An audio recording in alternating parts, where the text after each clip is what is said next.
सही है, इस पोजीशन है टीचर की। हाँ सही है, रेडी है।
One.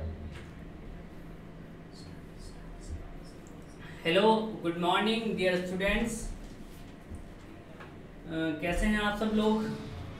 आशा करता हूँ अच्छे होंगे। और क्लास 11th का फिजिक्स का जो है चैप्टर सेकंड चल रहा है अपना, यूनिट एंड मेजरमेंट, उसी को आज थोड़ा आगे बढ़ाएंगे। तो डायमेंशनल एनालिसिस देखेंगे आज थोड़ा डायमेंशनल को देखेंगे कि डायमेंशन क्या होती है, फिर हम जो है इसका एनालिसिस को नेक्स्ट क्लास में थोड़ा अच्छे से कर पाएंगे। पहले डायमेंशन देखेंगे। ऑलरेडी मैंने एक लेक्चर डायमेंशन पे लिया है, आई थिंक आप लोगों ने वो लेक्चर देखा होगा, तो आपको एक बेसिक और इनिशियल आइडिया जरूर मिला होगा कि डायमेंशन क्या होता है। तो जल्दी से जल्दी आप लोग जो है वो जुड़ जाइए क्लास से, ताकि आपको पता रहे कि भाई क्लास जो है शुरू हो गई है। और भी बच्चों को जो है आप शेयर कर दीजिए क्लास के बारे में, ताकि उनको इन्फॉर्मेशन रहे आज की क्लास की कि कब जो है क्लास है, कब कैसे होगी, ये सारी चीजें। चलिए,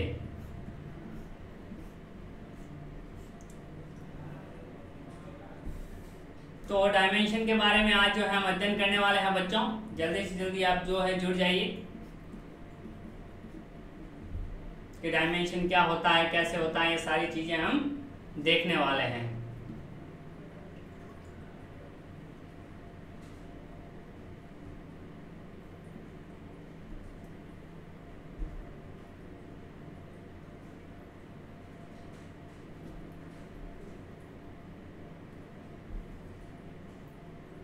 चलिए शुरू करते हैं।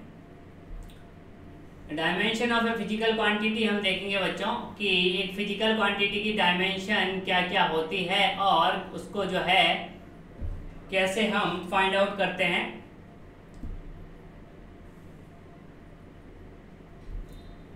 All the physical quantities represented by a derived unit can be expressed term of some combination of 7 fundamental or base quantities।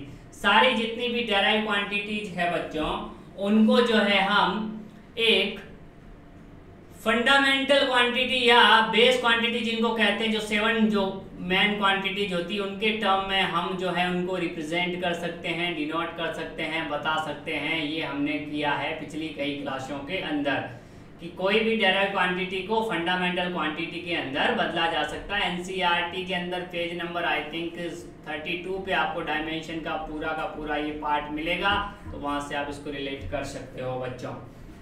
चलिए बहरहाल बढ़ता हूँ आगे। Dimension of 7 fundamental quantity, length के लिए जो आप यूज करते हो डायमेंशन का साइन वो एल करते हो, कैपिटल एल, और इसको जो है ये वाला ब्रैकेट के अंदर बंद करना बहुत जरूरी हो जाता है बच्चों। इस ब्रैकेट के अंदर इसको बंद करना जरूरी हो जाता है डायमेंशन को। सेकंड जो है वो मास है, उसको जो है इसी ब्रैकेट के अंदर एम से बंद करते हैं, टाइम को टी से, करंट को या ए से, थर्मोडायनेमिक टेम्परेचर को कैपिटल के से या कई बार थीटा से जो है इसको डिनोट किया जाता है। तो कुछ बुक्स में थीटा भी आपको मिलेगा। ज्योति तीव्रता जिसको ल्यूमिनस ऑफ इंटेंसिटी कहते हैं, इसको CD या J से डिनोट करते हैं और मोल को MOL से डिनोट करते हैं। ये सारे NCERT के स्टैंडर्ड है। ये कुछ और है जैसे थीटा और J, ये कुछ और बुक्स में आपको मिल सकते हैं बच्चों। चलिए, तो ये हो गया डायमेंशन को हम कैसे जो है लिखते हैं। अगर मैं कहीं पे लिखूंगा वेलोसिटी, तो वेलोसिटी को मैं लिख सकता हूं बच्चों, क्या लिख सकता हूं, मैं लिख सकता हूं लेंथ, यानी अगर मैं लिखना चाहूं सबसे पहले तो लिखूंगा डिस्प्लेसमेंट अपॉन टाइम। तो यहाँ पर डिस्प्लेसमेंट बेसिकली क्या है, एक लेंथ है, और टाइम तो आपको पता है कि टाइम है। तो वेलोसिटी को मैंने फंडामेंटल क्वांटिटी लेंथ और टाइम में बदल दिया। लेंथ के लिए मैं डायमेंशन लिखूंगा L, और कुछ नहीं है पावर तो लिख दूंगा 1, डिवाइड में आ जाएगा T1, ये ऊपर चली जाएगी तो हम हमेशा यही लिखेंगे L1T पे पावर -1। ये डायमेंशन आ गई वेलोसिटी की। तो इस तरह से डायमेंशन को लिखा जाता है। डायमेंशन से ये पता चलता है कि कोई भी डायरेक्ट क्वांटिटी फंडामेंटल क्वांटिटी पर कैसे डिपेंड करती है। चलिए जी, नेक्स्ट देखते हैं। The dimension of a physical quantity are the power और exponent to which the base quantities are raised to represent that quantity। तो डायमेंशन क्या है, तो पावर्स है जिसमें हम ये मतलब वो पावर्स है जिनको हम फंडामेंटल क्वांटिटी पे लगा देते हैं किसी डेराइव क्वांटिटी का रिलेशन बताने के लिए। जैसे यहाँ पर एक एग्जांपल दे रखा है आपको सामने, तो यहाँ पर ध्यान रखना, जैसे मैंने लिखा था ना L1 t पे पावर -1, तो ये पावर चढ़ा दी हमने, किस पे चढ़ाई है, ये फंडामेंटल क्वांटिटी पे चढ़ाई है, तो इसी को क्या बोल देते हैं, डायमेंशन बोल देते हैं बच्चों। तो जैसे फोर्स है तो फोर्स को लिखते हैं मास इनटू एक्सेलरेशन। मास तो मास हो गया, एक्सेलरेशन क्या हो जाता है, तो एक्सेलरेशन का यहाँ पर फॉर्मूला देख लीजिए बच्चों, एक्सेलरेशन हो जाता है वेलोसिटी या चेंज इन वेलोसिटी, बेसिकली मैं उसको जो है चेंज जो है वो भी वेलोसिटी ही आएगा, वेलोसिटी में से वेलोसिटी जाएगी तो वेलोसिटी आएगा, तो नीचे आएगा टाइम। वेलोसिटी को लिखते हैं बच्चों डिस्प्लेसमेंट अपॉन टाइम, और एक डिवाइड में टाइम तो आ ही रहा है, तो ये टाइम का स्क्वायर हो जाएगा, तो यहाँ पे हो जाएगा एक्सेलरेशन जो आएगा वो आएगा लेंथ अपॉन नीचे ये टाइम और ये टाइम, तो दो टाइम है तो टाइम का स्क्वायर, तो यहाँ पर ये डायरेक्ट डायमेंशन लिख सकते हो। तो यहाँ पर देखिए बच्चों, ये लेंथ अपॉन टाइम का स्क्वायर इनटू मास, तो फोर्स की जो डायमेंशन आएगी मास के लिए m1, लेंथ है तो बच्चों L1, और टाइम बट्टे में है ये ऊपर चला जाएगा, ऊपर जाता है तो पावर माइनस की प्लस या प्लस की माइनस आ जाती है तो -2, तो ये डायमेंशन आ गई किसकी, फोर्स की डायमेंशन आपके सामने आ गई। बिल्कुल क्लियरली विजिबल हुआ होगा, समझ आया है तो प्लीज CLR ओके लिखते रहिए, मैं आगे बढ़ता हूँ। इस तरह से डायमेंशन लिखते हैं। अगर थोड़ा बहुत इधर उधर हो रहा है तो भी कोई प्रॉब्लम नहीं, आने वाली जो भी स्लाइड्स हैं उनमें आपका बेसिक सारा क्लियर हो जाएगा।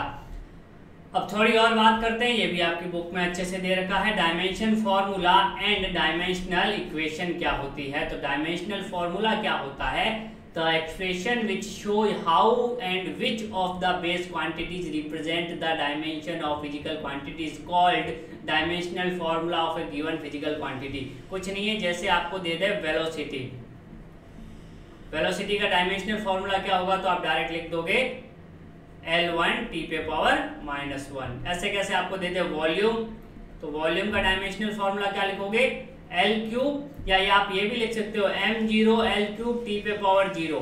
जब 0 किसी पे पावर होता है तो 1 हो जाता है, जैसे m0 यानी वो 1 हो गया, तो उसको लिखो चाहे मत लिखो कोई फर्क नहीं पड़ता। जैसे हम लिखते हैं ना x + y, हम कभी ये थोड़ी लिखते हैं 1x + 1y, लेकिन हम समझ लेते हैं कि 1x और 1y है। ऐसा यहाँ पर ये 0 लिखें, पावर में 0 लिखो चाहे मत लिखो कोई फर्क नहीं पड़ता।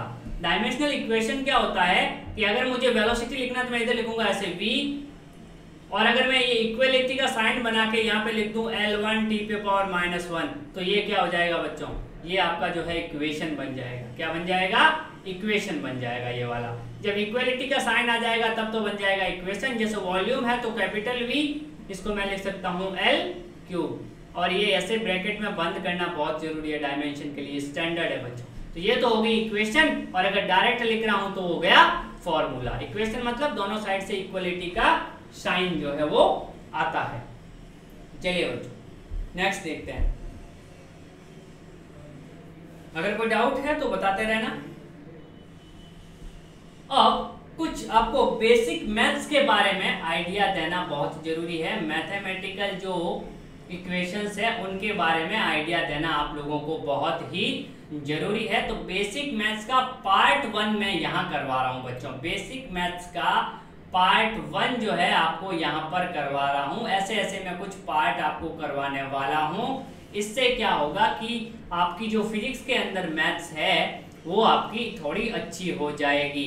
तो पहला जो पार्ट 1 आज चलेगा, ऐसे ऐसे किसी दिन पार्ट 2 भी आएगा, पार्ट 3 भी आएगा। जब जब जरूरत पड़ेगी मैथ्स की तब तक ऐसे पार्ट आते रहेंगे। तो पहला अभी जो डायमेंशन में जरूरत पड़ेगी पावर की पड़ेगी, तो रूल नंबर 1 आपका क्या है कि ऐसे अगर कहीं पावर दे रखी है बच्चों a पे पावर m बट्टे a पे पावर n, पहला रूल क्या कहता है, अगर पावर ऐसे दे रखी है a पे पावर n बट्टे a पे पावर n, तो मैं इसको लिख सकता हूं a पे पावर m, और अगर मैं इस a को ऊपर भेजता हूं नीचे वाले को, यानी न्यूमरेटर को जो है मैं डिनोमिनेटर में भेज रहा हूं, सॉरी डिनोमिनेटर को जो मैं ऊपर भेज रहा हूं a पे पावर n को, तो ये माइनस का हो जाएगा। डिनोमिनेटर अगर ऊपर जाएगा या फिर ये वाला टर्म नीचे आएगा तो पावर क्या हो जाएगी बच्चों, चेंज हो जाएगी, यानी ये माइनस एन हो जाएगा। यहाँ पर इसको ऐसे लिख सकता हूँ। एग्जाम्पल से समझते हैं बच्चों। ऊपर लिख रखा है 10 पे पावर 5 और नीचे लिख रखा है 10 पे पावर 4, तो मैं इसको ऐसे लिख सकता हूँ 10 पे पावर 5 गुणे, इसको जैसे ही ऊपर लेके जाऊंगा घात जो है पावर जो है माइनस हो जाएगी, तो 10 पे पावर -4। ये एक एग्जाम्पल। दूसरा एग्जाम्पल ऐसे लिख सकता हूँ मैं 10 पे पावर -5 बट्टे 10 पे पावर -4 है, तो देखो ये ऊपर हो जाएगा 10 पे पावर -5 और गुणे ये ऊपर जाएगा तो चेंज हो जाएगा साइन, तो 10 पे पावर माइनस है तो क्या हो जाएगा, प्लस हो जाएगा, +4। तो क्या हो जाता है, जब भी आपके टर्म्स जो है ऊपर से नीचे या नीचे से ऊपर, ये नीचे आएगा या ये ऊपर जाएगा, तो इनकी पावर का जो साइन है वो बदल जाता है। तो अपनी कॉपी में अच्छे से इनको लिख लें। ये रूल नंबर 1 है। हमने यही किया था कि वेलोसिटी पे हमने लिखा था L1 डिवाइड में लिखा था T1 और T को मैं ऊपर लेके गया था, मैंने लिख दिया था L1 T पे पावर -1। आई थिंक ये सबको क्लियर हुआ होगा कि पावर्स जो है वो कैसे लिखते हैं। आगे बढ़ते हैं। Rule number 2। रूल नंबर 2 है कि अगर आपका बेस सेम है then you can add the powers। कैसे, a पे पावर n है गुणा a पे पावर m है, तो आप लिख सकते हो a पे पावर n और m दोनों को एक साथ ऐड कर दिया तो n प्लस m, और विद साइन करना है, माइनस है तो माइनस करना है, प्लस है तो प्लस करना है, ऐसे बिल्कुल बेस सेम है, यानी ये भी a है ये भी a है। एग्जाम्पल से देखो बच्चों, तो 10 पे पावर 2 गुणा 10 पे पावर 3 है, तो आप इस लिख सकते हो 10 पे पावर 2 प्लस 3 बराबर 10 पे पावर 5, ये सेम हो जाएगा। ऐसे कैसे लिख सकते हो, 10 पे पावर -4 है और यहाँ पर 10 पे पावर 2 है, तो इसको भी आप लिख सकते हो कैसे, 10 पे पावर -4 प्लस 2, जैसा साइन है वैसा ही रखना है। तो ये बन क्या जाएगा, ये बनेगा 10 पे पावर -2, क्योंकि -4 और +2 का क्या आ जाएगा, -2, इस तरह से। तो माइनस है तो माइनस करना है, प्लस है तो प्लस करना है, इस तरह से। जैसे आपको लिख दिया L पे पावर 1 गुणा L पे पावर 3, तो आप क्या लिखोगे, L पे पावर 1 प्लस 3 4 हो जाएगा, ये बराबर। ऐसे कैसे आपको दे दे L पे पावर 1 और L पे पावर -2, तो आप क्या लिखोगे, L पे पावर 1 प्लस का और माइनस का 2, तो यहाँ आ जाएगा L पे पावर -1, क्योंकि -2 और +1 बना देगा -1। इस तरह से जो है आप जो है डायमेंशन को लिख सकते हो, यूज कर सकते हो। ऐसे हम बहुत बार करेंगे कि इधर लिखेंगे t पे पावर -1, बट्टे में लिखेंगे t पे पावर -2। ऐसे अगर लिखूंगा तो इसको कैसे कर सकता हूँ, ये t पे पावर -1, पहले इसको ऊपर भेज दूंगा तो ये आ जाएगा t पे पावर +2, फिर इसको जोड़ दूंगा तो ये आ जाएगा t पे पावर 1। ऐसे प्रीवियस दोनों कॉन्सेप्ट को एक साथ यूज किया है मैंने। पहले इसको ऊपर भेजा तो ये हो जाएगा प्लस का, फिर दूसरा रूल लगा दिया। पहले जो है एक को ऊपर भेजोगे, फिर घातों वाला रूल आपस में फॉलो करोगे। चलिए बच्चों आगे बढ़ते हैं। रूल नंबर 3 क्या कहता है, ये बहुत ही इंपॉर्टेंट है, इंपॉर्टेंट रूल है, ये बहुत ही इंपॉर्टेंट रूल है। क्या बताता है, इससे हम जो है इक्वेशन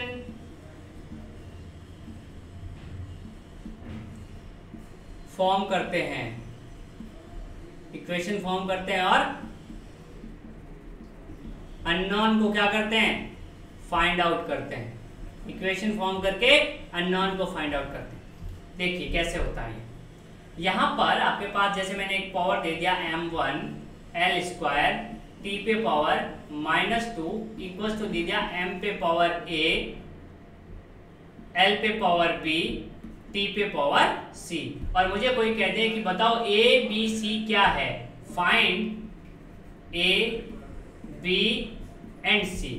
तो यहां से मेरे दिमाग में एक चीज आनी चाहिए कि भाई यहां पर पावर 1 है और यहाँ पर a है। ये समीकरण, ये इक्वेशन तभी इक्वल हो सकती है जब a की जगह 1 हो, b की जगह 2 हो और c की जगह -2 हो, तभी ये बात बराबर हो सकती है। यानी सर मैं डायरेक्टली लिख सकता हूँ कि a पक्का ही 1 होगा, तभी m पे पावर 1, इधर भी m पे पावर 1।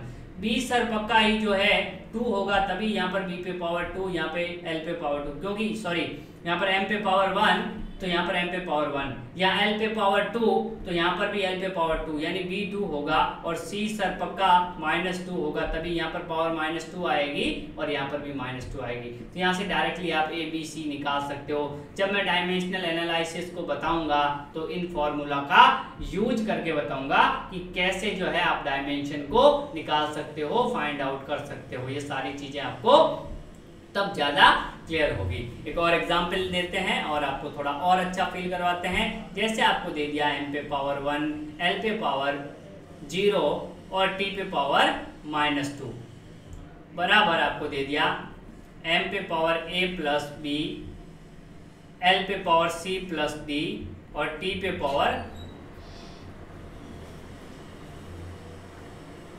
पावर जो है वो c दे दिया।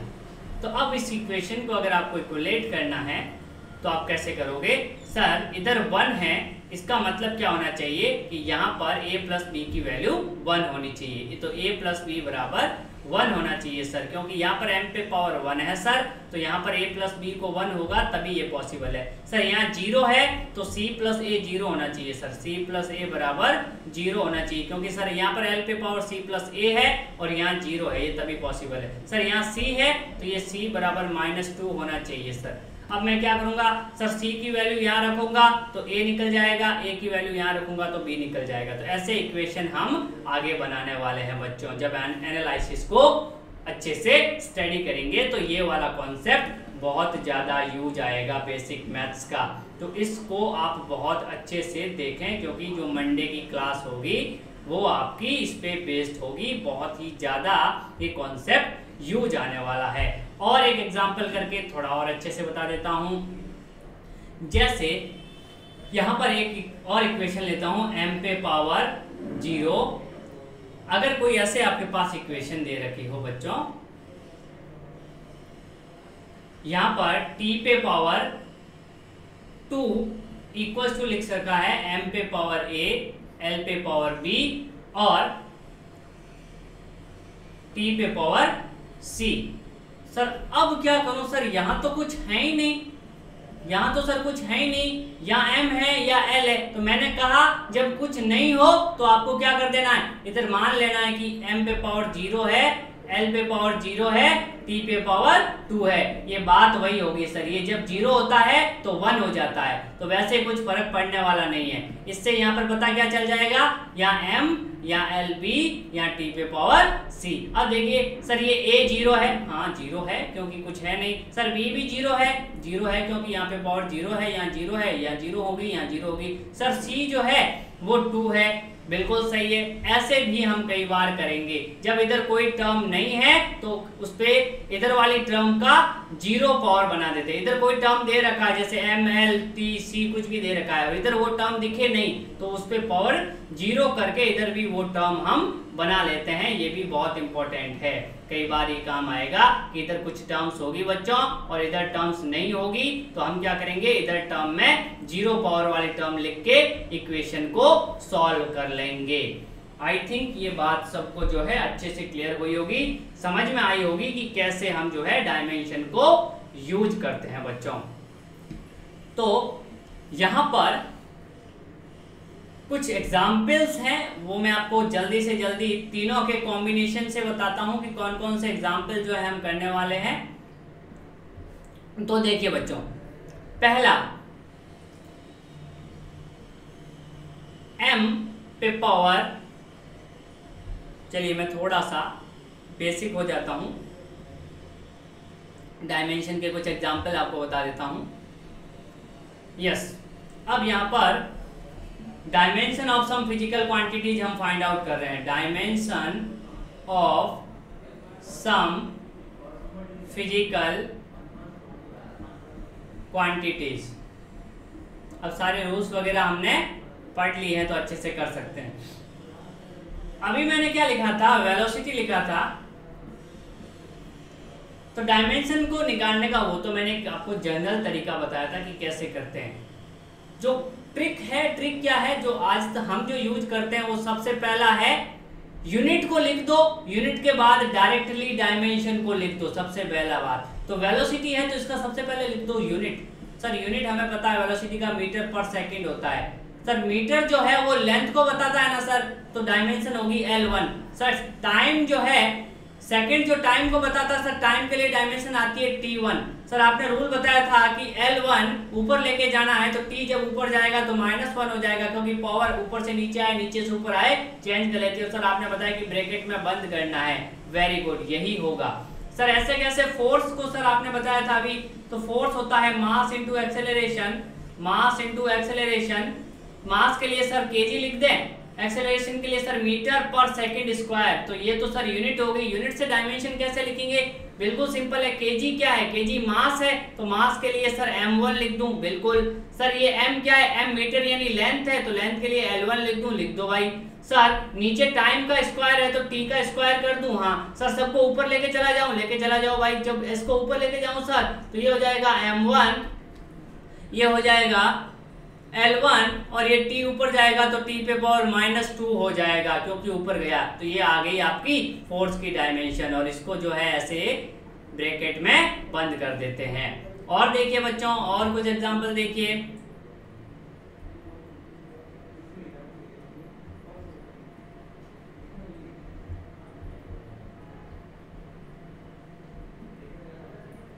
देखिए जैसे आपको दे दे वर्क, वर्क होता है फोर्स इनटू डिस्प्लेसमेंट। अब और इसकी शॉर्ट ट्रिक क्या हो जाएगी, फोर्स की डायमेंशन हमने लिखी थी पीछे, क्या लिखी थी, m1 L1 t पे पावर -2 ये लिखी थी, और L डिस्प्लेसमेंट है बच्चों, तो डिस्प्लेसमेंट के लिए ये थोड़ा और जैसे जैसे मैं एग्जांपल बढ़ा रहा हूं, लेवल बढ़ा रहा हूं कि कैसे हम जल्दी जल्दी डायमेंशन को लिख सकते हैं। तो फोर्स की डायमेंशन डायरेक्टली लिख दी, डिस्प्लेसमेंट के लिए L लिख दी। सर आपने रूल बताया था ना, बेस सेम है, L है, इधर भी L है, तो पावर ऐड हो जाएगी। सर यहाँ 1 है, यहाँ कुछ नहीं है, कुछ नहीं मतलब L है लिखा हुआ है तो यहाँ पे पावर 1 है, इसका मतलब तो ये हो जाएगा m1 L पे पावर कितना, ये 1 और ये 1 ऐड होके बन जाएगा 2, t पे पावर -2। ये डायरेक्टली आ गई वर्क की डायमेंशन। ऐसे कैसे सर प्रेशर की कैसे लिखेंगे, तो प्रेशर क्या होता है, तो प्रेशर होता है sir force, force divide by area. अरे सर फोर्स की हमने अभी लिखी थी ना, m1 L1 t पे पावर -2। सर एरिया यानी ये तो हो जाएगा मीटर स्क्वायर, मीटर स्क्वायर मतलब ये लेंथ का स्क्वायर है, तो L का स्क्वायर सर तो हो जाएगा m1 L पे पावर 1 t पे पावर -2। सर इसको ऊपर ले जाऊं, ले जाओ भाई, तो L का स्क्वायर हो जाएगा। अब यहाँ पर L पे पावर 1, यहाँ L पे पावर 2, बेस सेम है, ऐड हो जाएगा, तो क्या हो जाएगा m1 ये L पे पावर 1 और यहाँ पे ऊपर जाएगा तो माइनस का होगा बच्चों, माइनस का हो जाएगा ना, तो ये माइनस का 2 और प्लस का 1, तो कितना हो जाएगा माइनस का 1 और t पे पावर -2। ऐसे कैसे निकल जाएगी, ये आपके प्रेशर की डायमेंशन निकल गई। सेम और एग्जांपल देखते हैं बच्चों, और एग्जांपल देखते हैं।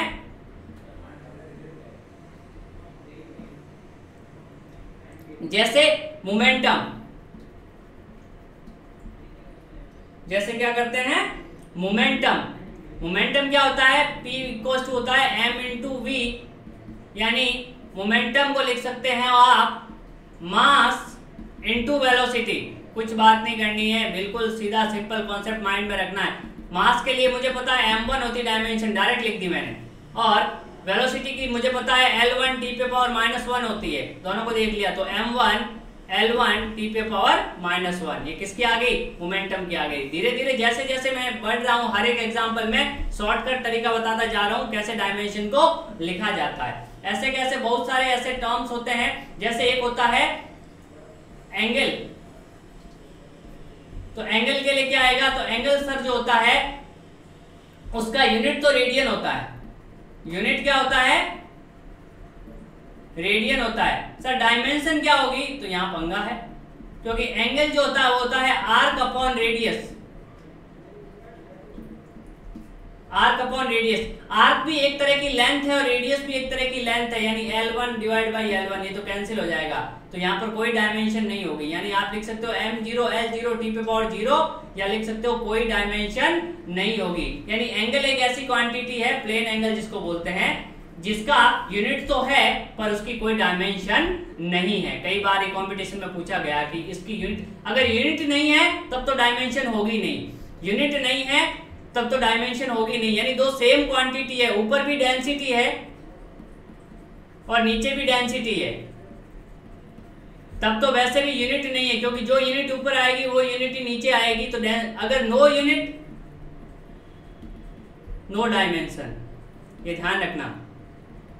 और दो सेम क्वांटिटी का जो रेशियो होता है वो यूनिट लेस होता है। सेम क्वांटिटी हो जाए, चाहे density, mass upon mass, volume upon volume, ऐसी कोई भी दो क्वांटिटी आएगी, लेंथ अपॉन लेंथ, वो हमेशा डायमेंशन और यूनिट लेस होगी। ये ध्यान रखना, क्योंकि जितना जो ऊपर आएगा वही नीचे आएगा, तो कट कटा के खत्म हो जाएगा। तो अगर सेम सिमिलर क्वांटिटीज का रेशियो है तो डायमेंशन लेस और यूनिट लेस होगा। लेकिन ये जरूरी नहीं है कि जिसकी यूनिट हो उसकी डायमेंशन हो। जैसे रेडियन, एंगल की यूनिट तो है लेकिन इसकी कोई डायमेंशन नहीं है। तो आई होप ये क्लियर हुआ होगा। नेक्स्ट जो लेक्चर होगा बच्चों, उसमें हम डायमेंशन के एनालाइज के बारे में पढ़ेंगे। तो आप जो क्या करें, इसको अच्छे से पढ़ें, और जो भी बच्चे नए हैं वो वीडियो को सब्सक्राइब जरूर कर लें, शेयर जरूर कर लें। तो डायमेंशन का बेसिक आइडिया मैंने आपको दे दिया है बच्चों। अगली क्लास में जो है इसका एनालिसिस का पूरा जो है पोर्शन हम कवर करने वाले हैं मंडे को। So thank you very much.